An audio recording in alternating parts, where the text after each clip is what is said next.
masih semangat ya? Masih semangat ibu-ibu? Masih. Nah, sekarang pembelajaran selanjutnya yaitu mengenai cara mencegah eksploitasi anak. Jadi di sini kita akan bermain ya ibu. Nah, cara bermainnya bagaimana? Nah, saya akan jelaskan. Ibu-ibu nanti akan saya kasih bendera. Masing-masing saya akan kasih 2 bendera ya. Ibu dipegang. Ya Pak. Ibu dipegang ya. Ibu dipegang benderanya. Nah, bendera tersebut nanti untuk menjawab pernyataan-pernyataan yang saya akan bacakan ya Ibu. Nah, pernyataannya mengenai ini ya, eksploitasi anak.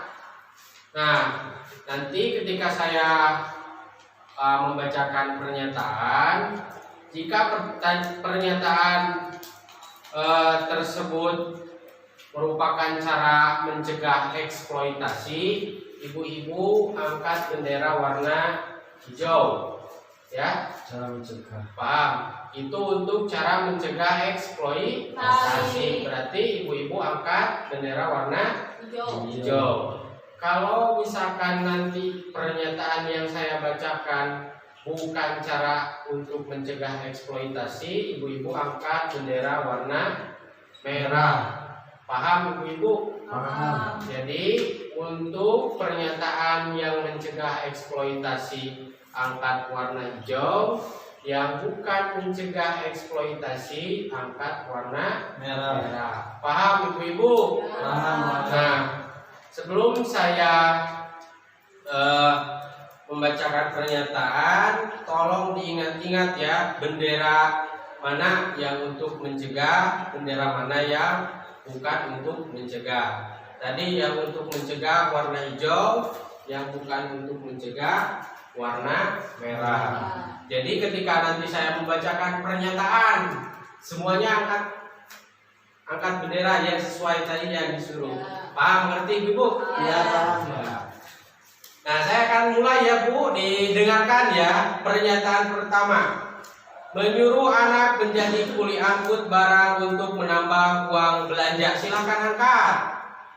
Warna Merah. Warna merah. Betul. Kenapa Ibu mengangkat warna merah? Karena eksploitasi. Karena eksploitasi. Jadi itu jangan jangan dilakukan. Karena itu akan berbahaya ya, berbahaya bagi anak dan tidak boleh dilakukan oleh orang tua. Yang kedua, ibu-ibu siap-siap ibu-ibu.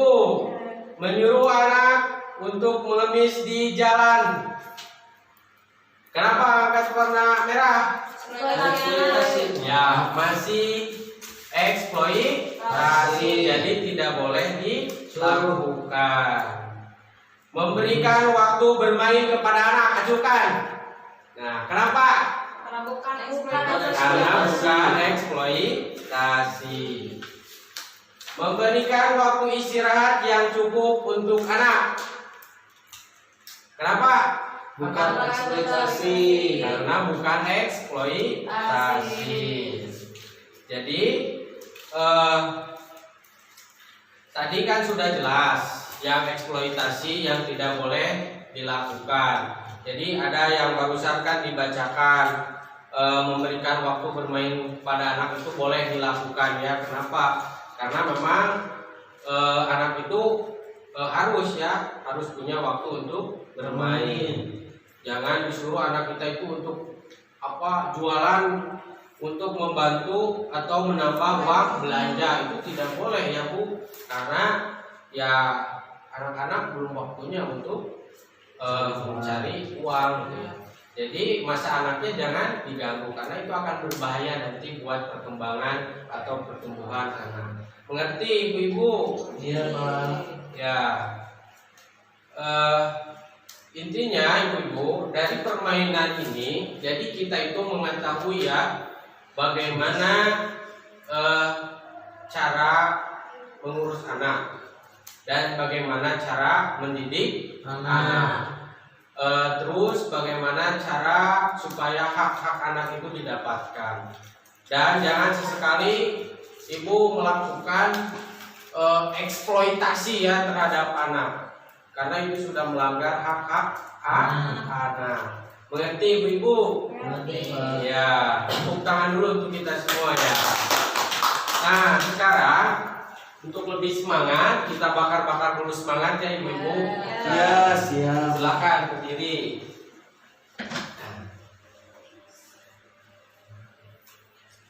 Mau dipimpin sama siapa? Silakan. Ibu. Iya, siap.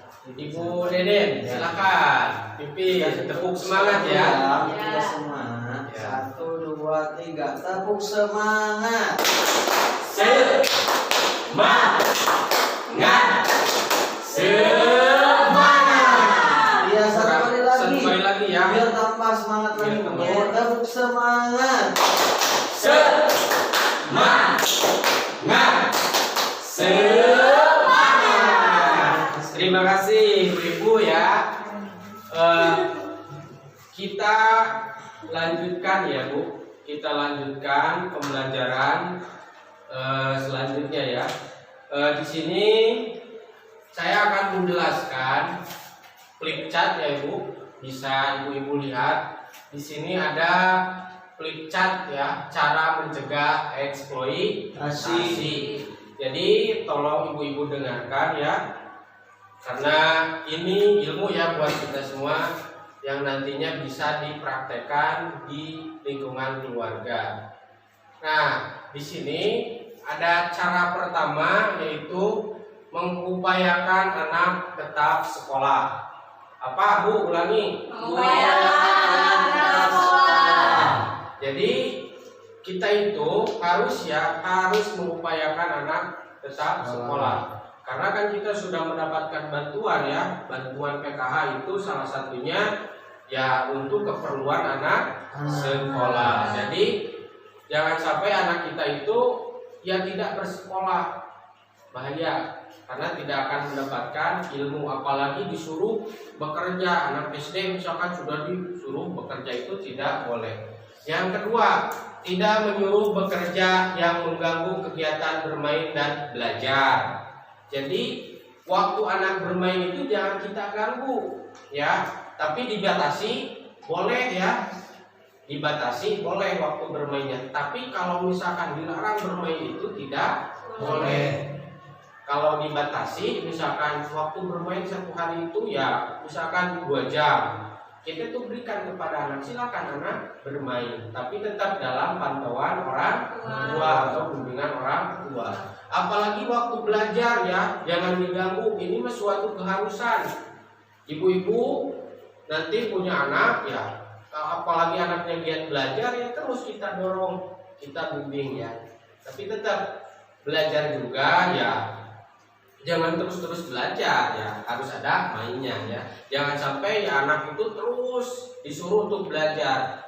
Nanti anak bukan semangat, tapi bakalan jenuh karena terlalu banyak belajar. Jadi perlu ya bermain. Yang ketiga, tidak membiarkan anak bersama orang dewasa tanpa pengawasan. Nah ibu-ibu jangan sesekali membiarkan anak bergaul dengan orang-orang yang dewasa atau usianya lebih dari anak tersebut.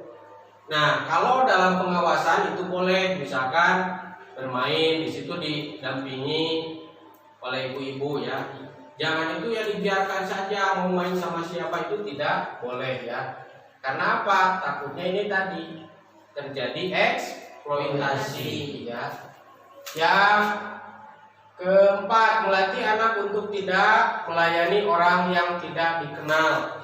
Jadi anak itu misalkan biasa kan kalau di lingkungan itu seringkali ada orang asing ya. Jangan sampai anak kita itu ya disuruh melayani atau misalkan diajak bicara mau sama orang asing itu tidak boleh ya, tidak boleh, karena takutnya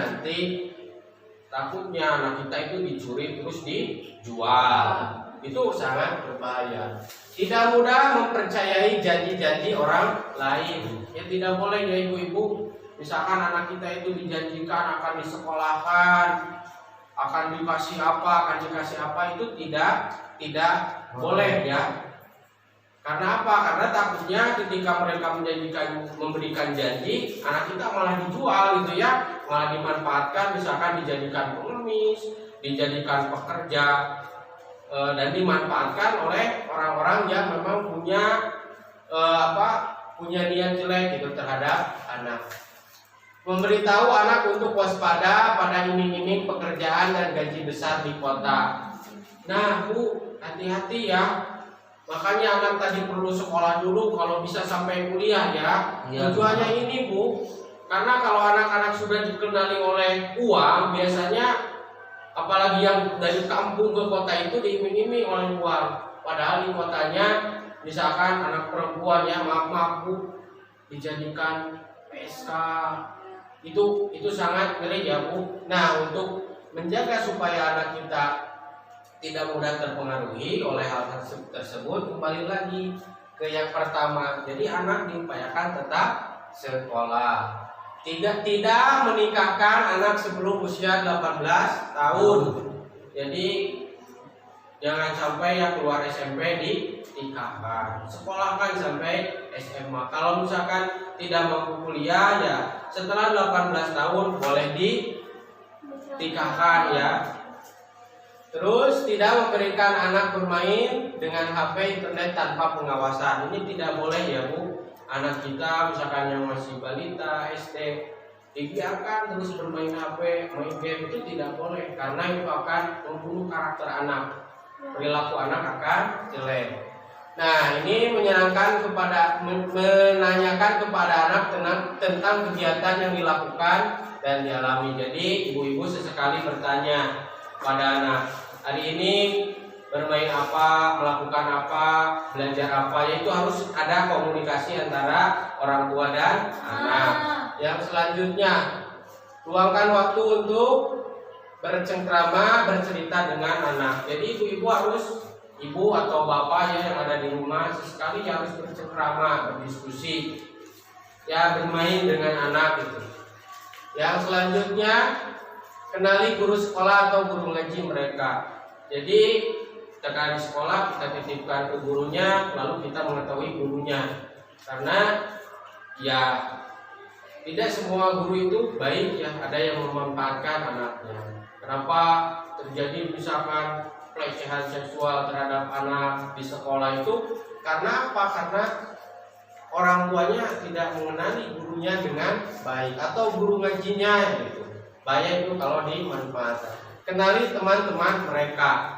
Jadi anak itu pasti punya teman ya di mana-mana. Jadi ibu harus mengenali teman-teman anak ibu masing-masing ya. Kenali orang-orang dewasa di sekitar mereka. Ya tadi sudah jelas, tidak menjaminkan anak untuk berhutang, ini Bu sangat dilarang sekali ya. Misalnya ibu-ibu teh punya utang, nih anak saya punya anak perempuan cantik, silakan untuk membayar utang. Misalkan dijual anaknya, itu tidak boleh ya Bu, karena itu sudah pelanggaran terhadap anak dan itu melanggar hak asasi anak. Nah itu bisa dipidanakan ya, bisa dilaporkan. Tidak melakukan berbagai jenis kekerasan pada anak, ini tidak boleh ya. Anak disuruh kerja, kalau tidak mau kerja misalnya disiksa ya, di anak itu pokoknya tidak dikasih makan atau itu tidak boleh. Membuatkan akta kelahiran untuk anak ya, ini salah satu jaminan ya, jaminan hak anak, karena akta kelahiran itu sangat penting ya. Akta kelahiran itu salah satu bentuk bahwa anak tersebut itu sudah tercatat di kewarganegaraannya atau di negaranya. Mengerti ibu-ibu sampai situ? Mengerti. Ya, mungkin pembelajaran hari ini dicukupkan sekian. Mudah-mudahan apa yang saya jelaskan, apa yang saya paparkan dapat ibu-ibu mengerti serta bermanfaat bagi ibu-ibu, dan saya berharap ibu-ibu semuanya dapat mempraktekkan di lingkungan keluarganya masing-masing. Mohon maaf bila ada salah-salah kata dari saya. Terima kasih atas kehadirannya ibu-ibu dalam kegiatan P2K2 ini. Wassalamualaikum warahmatullahi wabarakatuh. Waalaikumsalam warahmatullahi